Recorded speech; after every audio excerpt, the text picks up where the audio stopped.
Kita masuk ke bab 4. Di bab 4 dengan judul Lamaran dan Perdebatan. Bener mah, ini rumahnya. 4 manusia yang sudah berpakaian rapi itu terbengong.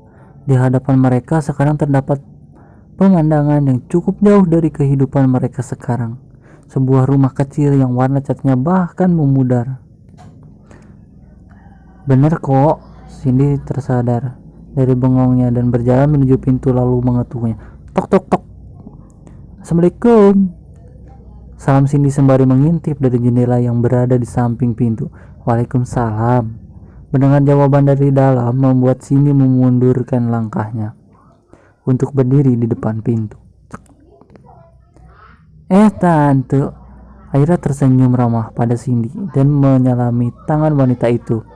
Begitupun pada Willy. Walau setelah itu ia mengelapnya, mana sudi ia berjabat tangan dengan pembunuh. Aira menoleh kepalanya ke arah sumber suara. Sedetik kemudian Aira sedikit terkejut. Walaupun kemarin sudah melihat Adele, ia lupa kalau Adele tahu dirinya anak orang kaya. Loh, jatuh miskin sekarang? Atau jangan-jangan dia cuma pura-pura kaya? Aira hanya tersenyum menanggapi pertanyaan Adele yang seolah mengejeknya.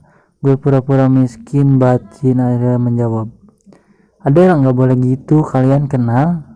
Tanya Cindy yang sedari tadi memperhatikan interaksi anak dan calon menantunya. Cewek sejagoan di sekolah mana mungkin gak kenal yang ada gedeg. Adele, lihat mukanya, kesal Adele. Adele, nggak boleh kayak gitu. Peringatan dari Cindy lagi dan hanya mendapatkan respon Adele yang memutar bola matanya ke tengah. Tante, Om, mari masuk, ujar Aira yang mempersilahkan para tamu itu masuk ke rumah dadakannya itu.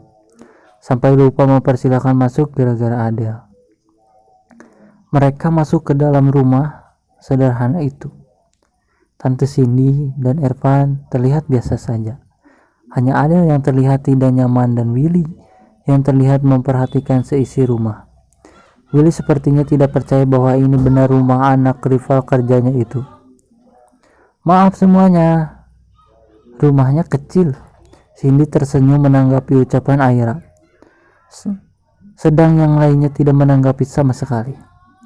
Bahkan Adele malah mengibas-ibaskan tangannya ke wajah karena gerah dan pengap. Gak apa-apa sayang. Sejak kapan kamu tinggal sendiri di sini? Tanya Cindy sebagai membuka pembicaraan mereka. Sejam yang lalu, batin Aira. Sejak kakak saya meninggal 2 tahun lalu, Tante. Cindy mengangguk percaya. Tidak seperti Willy yang mengertikan Alitza. Perasaan baru 2 minggu yang lalu ia melihat Aira keluar dari rumah mewah keluarga Pradipta.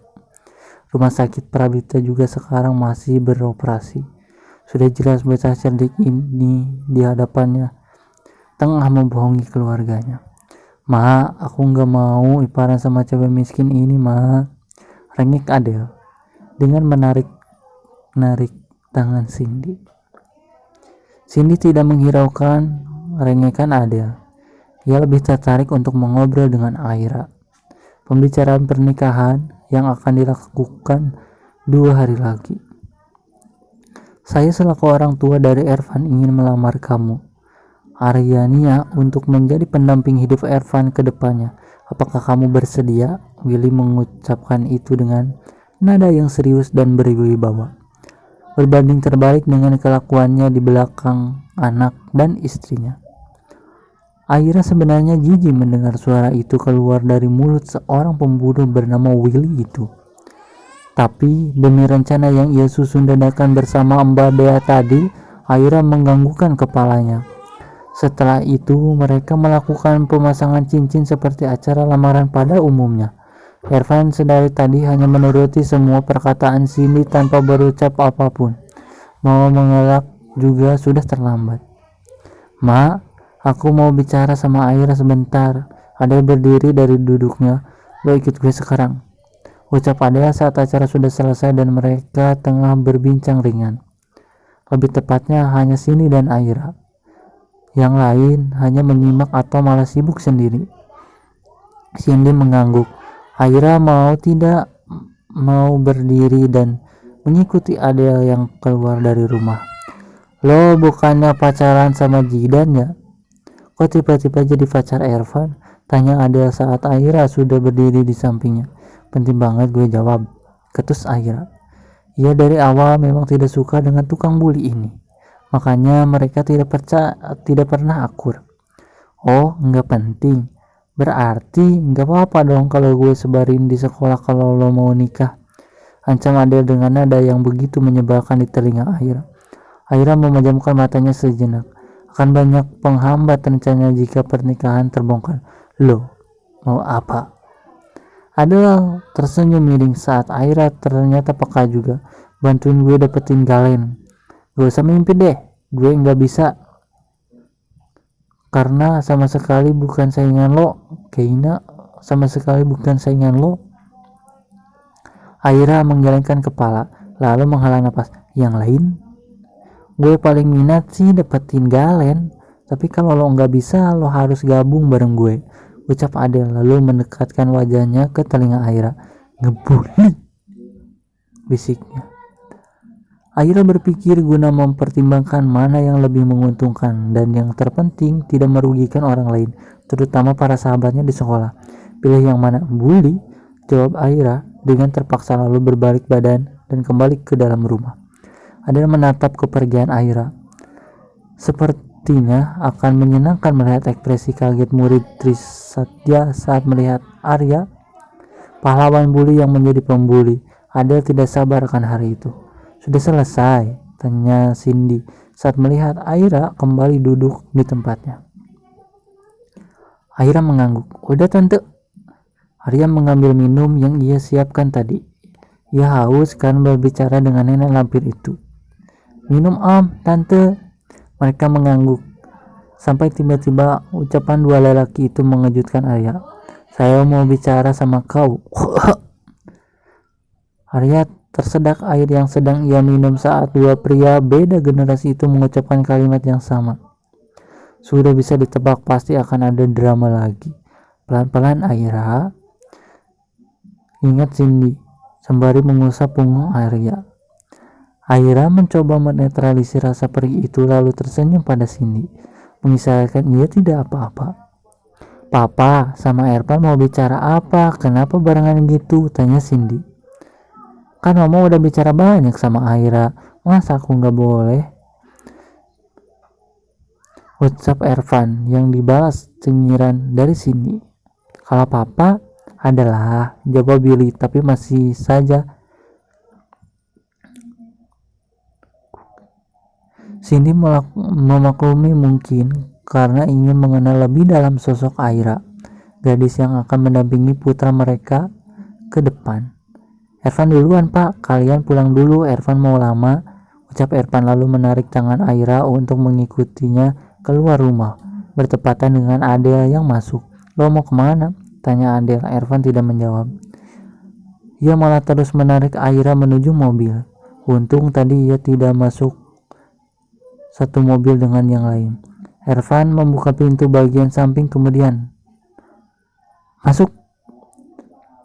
Aira masuk dengan tergesa-gesa. Begitupun Ervan yang berlari mengitari depan mobil dan masuk di bagian belakang kemudi. Kenapa sih om? Kok buru-buru banget? Bingung Arya. Kini mobil yang mereka tumpangi sudah melaju di jalan ibu kota yang ramai. Gak apa-apa, ucap Ervan dengan entengnya. Aira sampai melongo mendengar itu.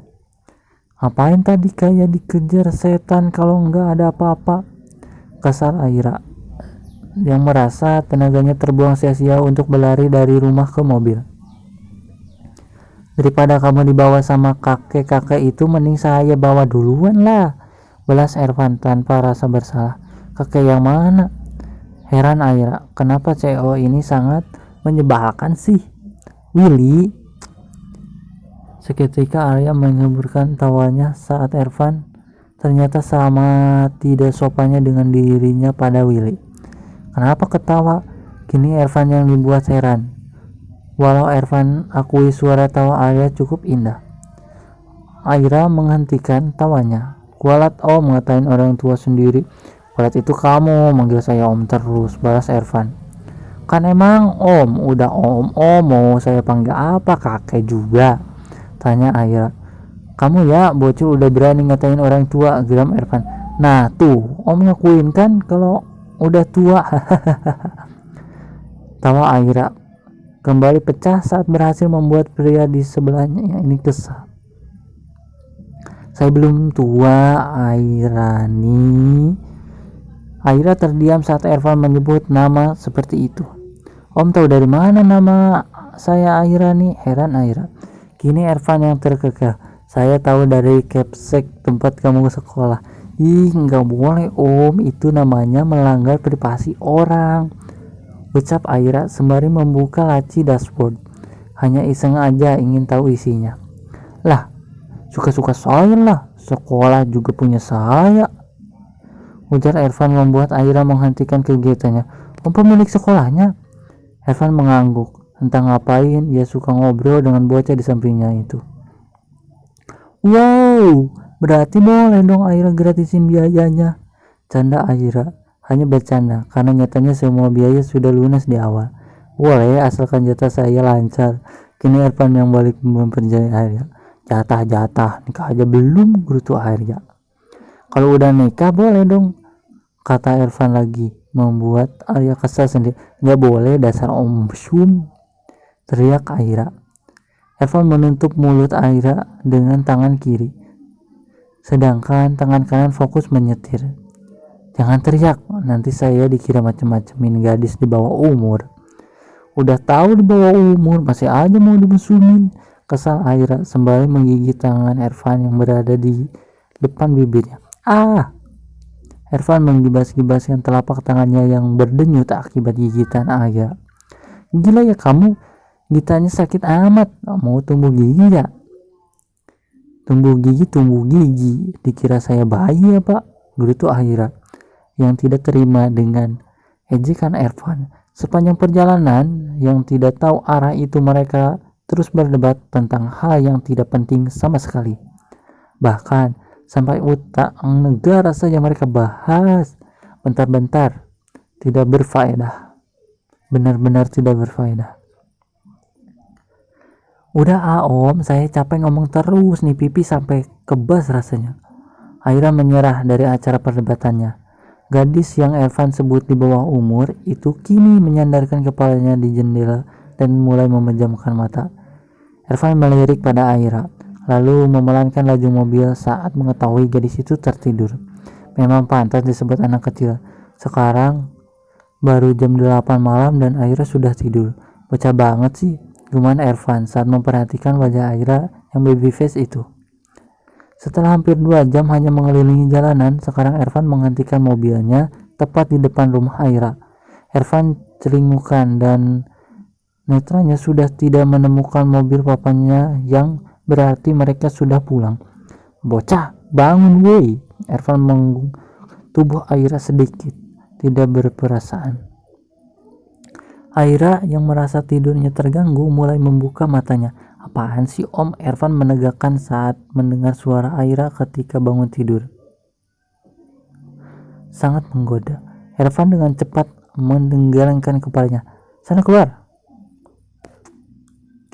Aira menganggukkan dalam keadaan yang masih lesu. Ervan membukakan pintu dari dalam dan Aira keluar dengan langkah gontainya. Sebuah senyum terbit dari bibir Ervan. Semalam ini sungguh berbeda dari malam-malam biasa yang ia lalui. Dia yang jarang berbicara menjadi cerewet saat berdebat dengan Aira. Saat sudah memastikan gadis itu masuk ke dalam rumah, Ervan menyalakan mesin mobilnya dan melakukan perjalanan ke Mission. Oke, dan episode berikutnya akan nikah makin seru nih bro. Subscribe ya bro, subscribe.